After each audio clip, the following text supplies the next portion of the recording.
Minungsi leitaba Lilyna ngasidi masadagi emotion amaga loinana wa nganglakpaduda Tomthin tumina leiba ngamlaktre. Lily, nang hojikti aise afaba mini haibase khanglabra? Aise sumuna yengsiladi handsome su yamna oibani. Nang hojikti aigi propose to yaraba natro? Lilyna, nang nupido nungsibra?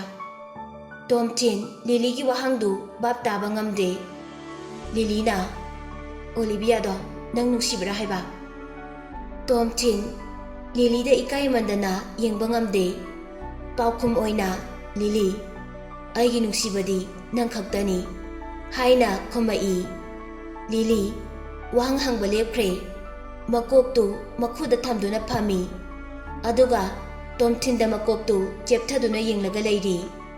Ngaihak leiraga amu Tomthin, nang Maryga pau phaunaribra?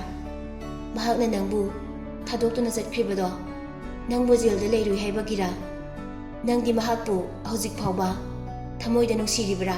Aidi nungsirangkhidau mali. Tomthinna Lily, nang aduga mamina sauninggadaba wado ngangakano. Ai taningde. Aigidi nang khaktani haikredana. Lilyna, aidi nangi pukseldo khangbagi asengbado haibani. Aina hairido chumdabrane? Tomthin su Lily bu ngasidi khangnung nungsiba henkalai. Lilygi manakta sangsinduna Lily bu pambomda konsinbiduna kiss tawi. Lily wadi ngangde makhutna Tomthin bu kana inthoi. Lily hagotlaga bus parking tawramba adomda chatki. Lily tapna tapna satuna mafamdugi phajaba scenery singdu yengli. Tomthin su maningda tapna dum inari. Makhoi ani bus ta amuka khalaktuna phamli. Bus manungda Lily wa amata ngangde. Tomthin su wakhalda Olivia amadi Mary bu uduna laikhre. University adudagi tholaklaba matung makhoi ani lambida makhongna chatli. Lambigi nakanda dukan masa-masa paring yamna lay. Lily chaklamai. Nakanda layba curry noodles yonba hotel amada changkisi haina Tomthinda hairami. Tomthinna mahaki phone du puthoraktuna pung yengi aduga, Lily, pung siyamna ngali. Sigi hotel sinataba atopa mathirusi. Masigi lambisida ahaw bayamna yonba hotel mayam lay haibani. Lilyna, sida su yawramniye tu asida curry noodles tharisi udro? Tomthinna, Lily, mogise morogam sadau male. Nang hauzik spicy oiba saba yade. Lilyna, yellow curry di morok kahena sade haibane natragana moidane morok thalakanu haige. Hoi ado nang morok yamna sabadi yade ko. Noodles nataba atopa ama oina sabana phani. Tu adasu hotel me ameri sidi asida oina chalaga hanguse. Lilyna, ai jak yam lameba chatpa ngamroi cho. Ai noodles khakta saningi atopa saningdiye. Tomthin su wa makha tadre. Makhoi ani hotel duda sangai. Lilyna mahaki oina beef noodles order tawrami aduga Tomthinna chicken noodles oina order tawrami. Noodles puthoraklaba matung Lilyna noodles tu olaga khajiktang hana mahautangami. Mahaki maithongdu ubada noodles tu harongani haiba Tomthinna khangbangami. Tomthin su saduna yengi aduga as sidiam hawine haina masinda soli.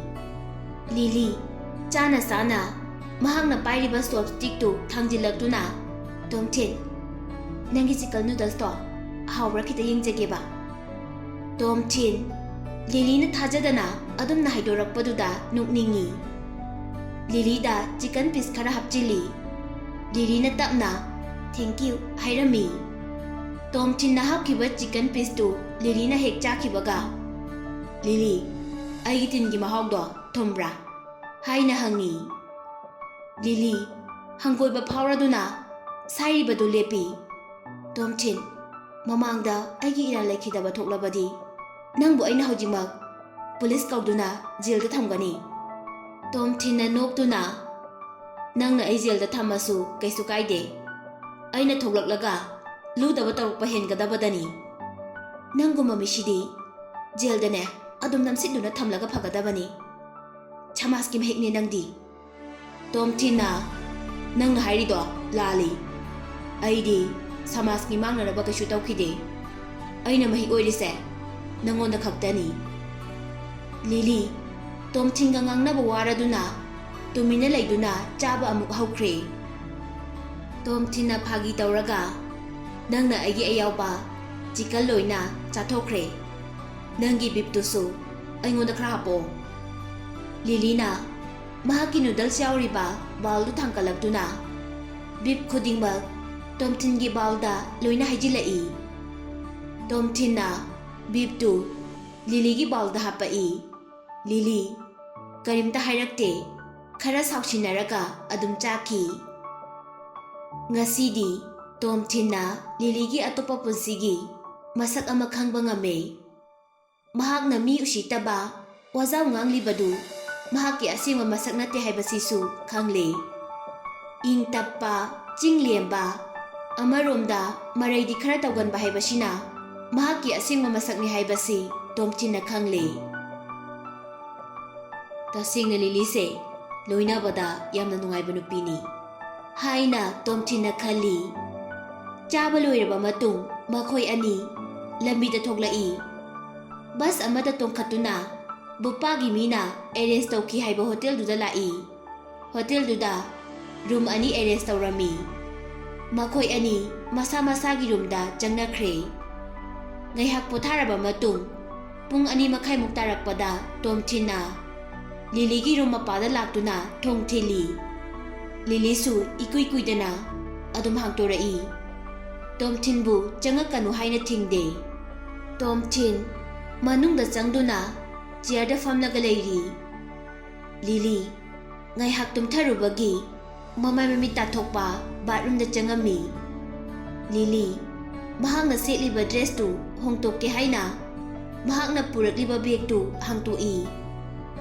ꯇꯣꯝꯊꯤꯟ ꯋꯥꯈꯜ ꯖꯥꯠ-ꯖꯥꯠ ꯈꯜꯂꯤ꯫ ꯑꯩꯅ ꯂꯤꯂꯤꯗ ꯉꯥꯡꯈ꯭ꯔꯤꯕ ꯃꯌꯥꯝꯗꯣ ꯍꯦꯃꯜꯂꯕ꯭ꯔꯥ ꯍꯥꯏꯅ ꯃꯍꯥꯛꯁꯦ ꯑꯁꯨꯝꯅ ꯇꯞꯅ ꯇꯞꯅ ꯊꯦꯝꯗꯨꯅ ꯂꯣꯏꯅꯔꯝꯂꯕꯗꯤ ꯉꯍꯥꯟꯅ ꯑꯩꯕꯨ ꯅꯨꯡꯁꯤꯔꯝꯕꯁꯨ ꯌꯥꯕꯅꯤ꯫ ꯗ꯭ꯔꯦꯁ ꯍꯣꯡꯗꯣꯛꯂꯕ ꯃꯇꯨꯡ ꯃꯈꯣꯏ ꯑꯅꯤ ꯄꯨꯟꯅ ꯊꯣꯡꯃꯤꯟꯅꯔꯛꯏ꯫ ꯆꯤꯌꯥꯡ ꯃꯥꯏꯗ ꯐꯖ-ꯐꯖꯕ ꯇꯨꯔꯤꯁ ꯁ꯭ꯄꯣꯠ ꯃꯌꯥꯝ ꯑꯃ ꯂꯩ꯫ ꯁꯤꯇꯤꯒꯤ ꯃꯅꯥꯛꯇ ꯂꯩꯕ ꯃꯐꯝ ꯀꯌꯥ ꯌꯦꯡꯂꯝꯃꯤ꯫ ꯅꯨꯃꯤꯗꯥꯡꯒꯤ ꯃꯇꯝ ꯌꯧꯔꯛꯇꯨꯅ ꯃꯈꯣꯏ ꯑꯅꯤ ꯍꯣꯇꯦꯜꯗ ꯂꯥꯛꯇꯨꯅ ꯄꯣꯊꯥꯔꯝꯃꯤ꯫ ꯂꯤꯂꯤꯅ ꯗꯤꯄꯛꯇ ꯀꯣꯜ ꯇꯧꯗꯨꯅ ꯗꯤꯄꯛ ꯑꯩ ꯆꯠꯇꯕ ꯌꯥꯗꯕ ꯊꯕꯛ ꯑꯃ ꯂꯩꯔꯦ꯫ ꯍꯌꯦꯡꯗꯤ ꯅꯪꯅꯅꯦ ꯑꯣꯐꯤꯁꯇꯣ ꯈꯔ ꯌꯦꯡꯁꯤꯟꯕꯤꯌꯨ ꯍꯥꯏꯔꯝꯃꯤ꯫ ꯃꯊꯪꯒꯤ ꯑꯌꯨꯛꯇ ꯃꯈꯣꯏ ꯑꯅꯤ ꯄꯨꯟꯅ ꯊꯣꯛꯃꯤꯟꯅꯔꯛꯇꯨꯅ ꯍꯣꯇꯦꯜ ꯃꯥꯄꯤꯡꯗ ꯒꯥꯔꯤ ꯔꯤꯖꯥꯔꯚ ꯇꯧꯗꯨꯅ ꯂꯥꯛꯏ꯫ ꯍꯣꯇꯦꯜꯗꯨ ꯑꯔꯤꯕ ꯃꯈꯜꯒꯤ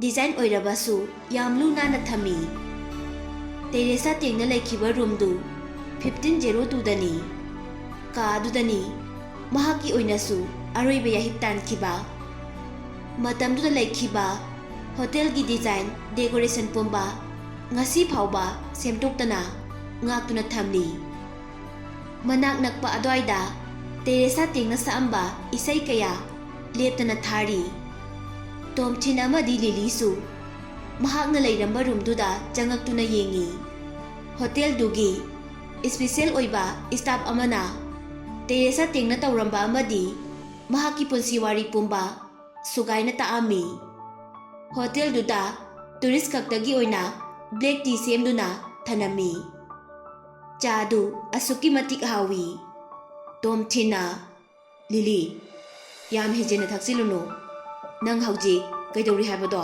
ꯈꯪꯉꯨ꯫ ꯂꯤꯂꯤꯁꯨ ꯇꯣꯝꯊꯤꯟꯅ ꯃꯍꯥꯛꯀꯤꯗꯃꯛ ꯋꯥꯕꯤꯕꯗꯨ ꯎꯕꯗ ꯃꯄꯨꯛꯅꯤꯡꯗ ꯆꯥꯎꯊꯣꯛꯆꯕ ꯐꯥꯎꯏ꯫ ꯑꯗꯨꯕꯨ ꯃꯄꯥꯟꯊꯣꯡꯗꯗꯤ ꯎꯠꯊꯣꯛꯇꯦ꯫ ꯂꯤꯂꯤꯅ ꯅꯪꯗꯤ ꯑꯩꯅꯕꯨ ꯆꯥꯅꯤꯡ ꯊꯛꯅꯤꯡꯕ ꯂꯩꯔꯗꯤ ꯑꯗꯨꯝ ꯌꯦꯜꯂꯛꯑꯗꯕꯅꯤ ꯍꯥꯏꯅ ꯈꯨꯝꯃꯤ꯫ ꯇꯣꯝꯊꯤꯟꯅ ꯑꯗꯨꯗꯤ ꯊꯛꯑꯣ haina Lilyda chadu insili. Lilyna yare phagi tawbaneba haina chenthoi. Makhoi ani nokna wari makha satharami. Wari sanabada Tomthinna Lilygi saunaba wa ngangkhidre. Mahakna Lilybu nokhange haina phagi kya tawi.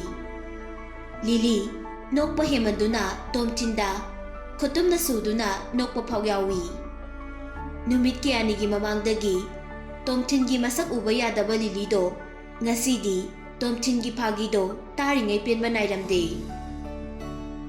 Hoi nungthilgi matamda Bangkokta halaami. Lambida Tomthinna Lily aise paisaga khara pairamadi nang lauraga mafamsida adum leigadabani. Lily Tomthingi choiroldo thausade tumina adum lei. Numit pungta tare makhoina Bangkokta yaurakpada makhoina leiramba hotel duda changai. Numitudi waba hemanbana maram oiraga makhoi ani ngana tumnakhre. Mathangi ayukni Tomthinna mahaki rumdagi thoklakpaga Lilyna thoklakpaga mapa chanare. Tomthinna Lilybu ubada ngarangi Lilydu natte haina khali. Ngarangi adugumba skirt amadi icham chamba furit likhidre. Ngasidi mahak yamna professional oiba suito Lilyga thoklai. Tomthin hek ubaga good morning haina kaurai. Chana sana nang numinini di rest tawraga leiro office ta laktrasu yani hairamnaga magi chatpam thokpa chatkhi. Mahaki maithungda harauba nungaibagi saktam amata ukhidre. Mahakna chatkibada thokpa khuning awangbigi makholduna corridor du pumninili. Tomthinsu chatnabi ama oina mahaki madam ni haiduna okay haiduna makok tu non thai. Tomthin Lilyda yengduna leihawi. Ngarangi Lilydu adumoiradi nungaini haina khali. Haibaga tawbaga Tomthinbu projecting gi mamangda thawoidabagi maongdu amuk tawrai. Tomthinna pambadi chaba thakbagi hairakpada mahak matomta kaurakpaduni pamliba. Office ki mi mayam yaurabadi personal oina wari sanaba yaroidabanina. Tomthinbu dinner ki kaurpa khudingi Lilygi nakanda sit ama adum khaktuna thamlami. Maramdi projecting khudingmakki wakhalda Lilyga mahakka nungsinare haina loina leinai. Tomthinsu makhoigi member khudingmakta kaisu koidre. Makhoinasu Tomthinda ikaiba kaisu leite hainingba adum loina hairami. Tomthingi oinadi makhoi mayamga yasinaba haibasi afaba lambi amani. Maramdi Lilyna Tomthinbu mirairakpa matamda makhoinasu Tomthinbu minungsi phawdoribani. Lily Thailandda mahakki maru oiba thabak khudingmak loisilamlaba matung Manipurda hannaba ticket ani reserve tawrami. Amana Tomthingini. Lemhauriba member khudingmakti Thailandda makhatana project adu yengsinnaba leihawi. Makhoi ani Thailanddagi thoklaklaba matung Thursday numita Imphal airport yaurami. Ahal oiraba nupa amana Lily makhoi anida yamuna yengaami. Lilybu ubada maithongda harauba ubaduda Lilygi mari mata oiramgani haina khali. Nupa aduna lapna Lily haina kaurai. Lilysu nupadu ubada uncle hairaga sinsinki. Tomthinsu Lilygi matung inaduna lai. Lilyna nupaduda uncle aina tabadadi nang Bangalore posting taduna lekhi hai. Manipurda karam kanda thoklaino. Nupadogi maming Raju kawi. Rajuna isa thoklakani pau tabaduda aina hana thoklaga isa bungairami banine. Laola sonda lao aina bulau laklibani. Wa ngangna Lilygi nakanda leiriba Tomthinda mamitu leithораktuna artha leiba mityengdi yengai. Lilyna di isam chamna yengliboi khali. Rajuna, nangna isagidamak tawkhiba khudingmak thagatchari. Lilina Tomthinda khuthillaga, Uncle, mahak Tomthin, aigi anauba assistant ni. Tomthin, mahakna aigi uncle, aigi babaga hek pokminaba manaw nupani. Nupaduna Tomthinda, hello, aigi ming Raju, haiduna Tomthinga handshake tawge haina khuting thorai. Tomthin su mahaki makhutu tingthorakduna handshake tawrami. Matamduda Rajuna Tomthinda yengliba mityengdo Tomthin su khangdabadi nate. Wa khara Lily tahandana lona haige haibagi maongni. Lily di Raju gi maongdo karisu khangjade. Lily na, Tomthin, nangdi kaida lege? Nangi leifam do phau uncle da thlenge. Tomthin na, yarni ai dum tom tahan khrage. Lily na, kaigino Tomthin, ai su yaurisidi ai khoi puna hanminaki bana phaniye. Tomthin na Lily gi leifam so hanglami. Tomthin na lege khalaga lakliba mafam duga Lily hoiga yamna lapna de. Gari manungda Lily na Raju da imung manungda leihoriba mabok amadi mapugi haksangi phibam kamdauri haina hanglami. Tomthin su tadaba saduna tumina munna tari. Yam chauba yum amada Lily leiba oirami. Yumdugi sumangda gari du khamduna Lily gi posai singdu makhada thammi. Lily na Tomthin bo imungda changhaningdabagi mataududa Tomthin su khangi. Tomthin mapanda leplaga Raju bu ngaiduna leiri. Yumduda Lily matomta lei haibasi Tomthin na khangba ngami. Lily ga Raju ga amuk tholaktuna, Tomthin, nang hayingi potharaga ne hangsitagi oina la office to. Tomthin su hoi haiduna mangak nomi. Lily makutto haiduna bye bye tawraga lehawi. Tomthin su Rajuna wa khara hairakadawre haibasi khangi. Ikui-kuidana Rajuna, Tomthin, tasengbadi pumnamak aina lankiba ngaktani. Tomthin su mahakna hairakliba chap chaba maramdi khangde. Adubu oiramgani khanuna, Uncle na haininglise chahi ahumgi mamangi thogdoktugi maramdara. Raju Tomthin gi yamna sensitive oibaduda ngai. Aduga Lily na nangoda hana hairakpro aina sumaina wari sarakani haibasi. Tomthin na mahakna di kaisu hairakteda. Ado sum oiramgani khalaga aidi haibani. Raju kana noktuna, nang yamna smart oi. Nang bozelda lekhibagi maramdo aina ni, Lily na nate. Aduna ni aina nangoda lale hairido. Tomthin su hanadagi khangi. Thabak sida Lily gi maraldi thoidokna leite haiba. Lily na su hana haikrabani. Thebagi case tu mahaki family do oina sinakhrabani haina. Mapung oina thaudang lokribadudi Raju ni haibasi hojiktamak Tomthin na khangi. Bangalore da posting taraga leiba Raju na Manipurda laklibasi Lily gi khalaga lakpa nate. Tomthin ga wari sanagi khalaga lakpani. Tomthin su Rajuna ngakpiyu hairakpaduda yai yade haina kaisu khumde. Uncle, case tugi matangda khara phajana ingoda amukta hayu haina hangi. Rajuna, nongma aina Bangalore da leiringai Lily na ingoda call tawraami. Aina Manipurda yaurakpada nangdi jail da leiraga leirami. Thebasu police station da leirami. Thebana hairakpagi matung ina thabak pumba Lilyga mari amata leinade hai. Aduna aina nangbu kari hairaga lauthokani. Lilygi izatkidamak khanduna nangi nanakta lakhidabani.